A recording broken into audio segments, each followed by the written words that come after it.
Oke, pernah nggak sih kalian bertanya-tanya, kenapa ya kok bisa kita di Indonesia lebarannya beda hari sama saudara kita di negara lain? Nah, hari ini kita bakal kupas tuntas pertanyaan yang selalu muncul tiap tahun ini.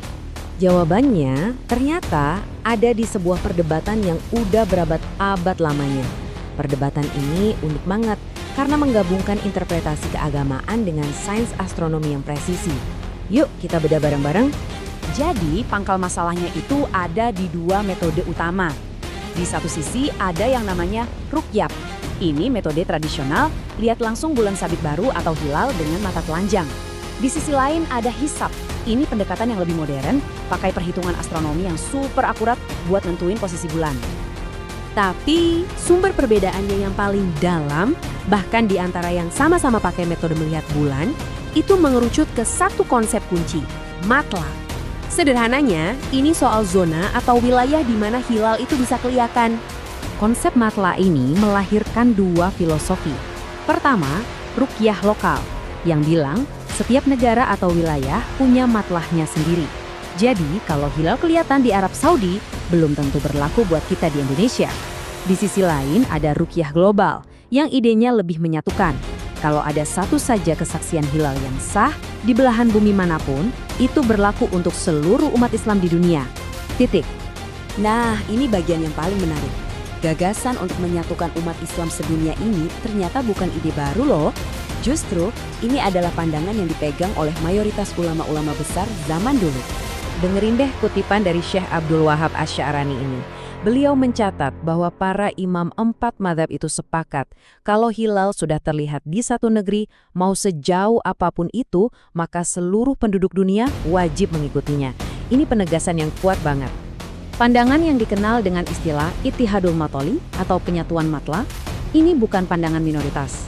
Ini adalah posisi yang dipegang oleh Imam Abu Hanifah, Imam Malik, Imam Ahmad bin Hambal, dan banyak ulama besar lainnya sepanjang sejarah. Jadi, fondasi fikihnya sangat kokoh. Terus gimana cara kerjanya di dunia nyata? Coba bayangin skenario ini. Waktu maghrib di Indonesia, hilal belum kelihatan. Oke, kita lanjut puasa. Beberapa jam kemudian, di Arab Saudi, maghrib tiba. Masih belum kelihatan juga.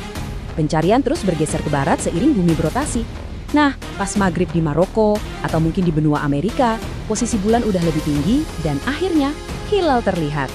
Berkat teknologi, berita ini bisa menyebar ke seluruh dunia dalam hitungan detik.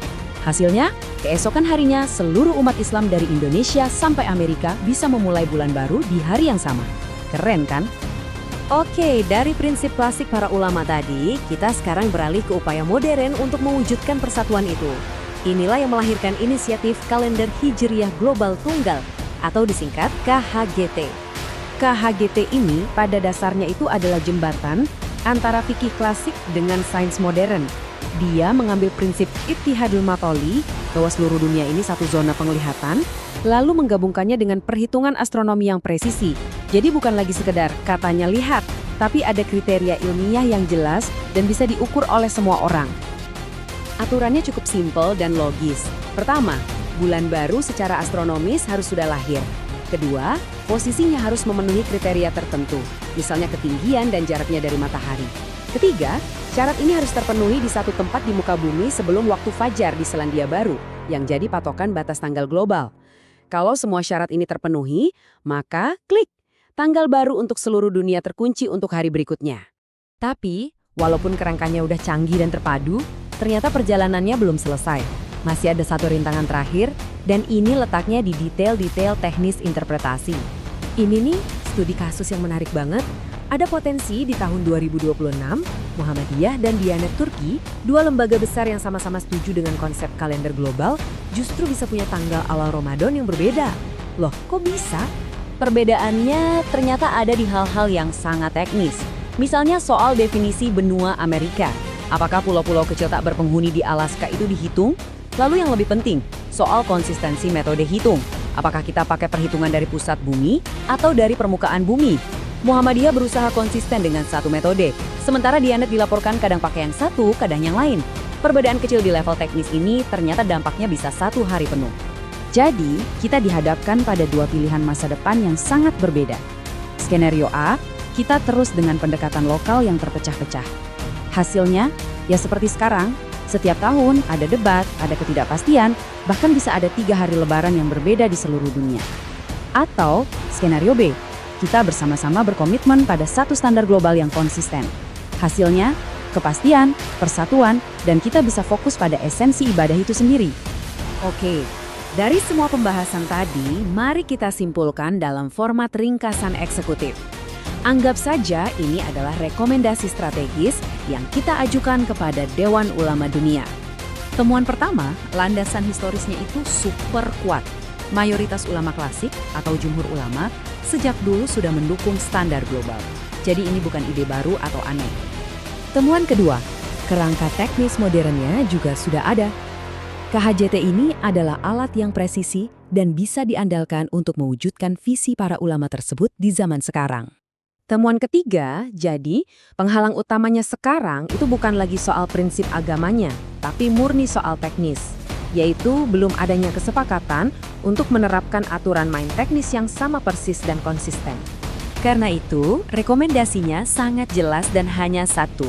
Mari kita duduk bersama dan sepakati satu interpretasi parameter KHGT yang tunggal, konsisten, dan transparan untuk menghilangkan semua kebingungan. Seperti yang dikatakan oleh ulama kontemporer, Profesor Wahbah Az-Zuhaili, pandangan global inilah yang bisa menyatukan ibadah kaum muslimin dan mencegah perbedaan yang sudah tidak bisa diterima lagi di era modern yang serba terhubung ini. Pada akhirnya, ini bukan cuma soal menyamakan kalender. Tujuan utamanya jauh lebih besar dari itu. Ini adalah soal mencapai satu visi keagamaan yang utuh, yang melampaui batas negara dan sekat-sekat teritorial. Tantangannya adalah konsistensi dalam berijtihad, bagaimana kita menerapkan prinsip yang sudah disepakati secara seragam di seluruh dunia. Itulah kuncinya untuk benar-benar menjadi satu umat yang beribadah dalam satu irama yang sama.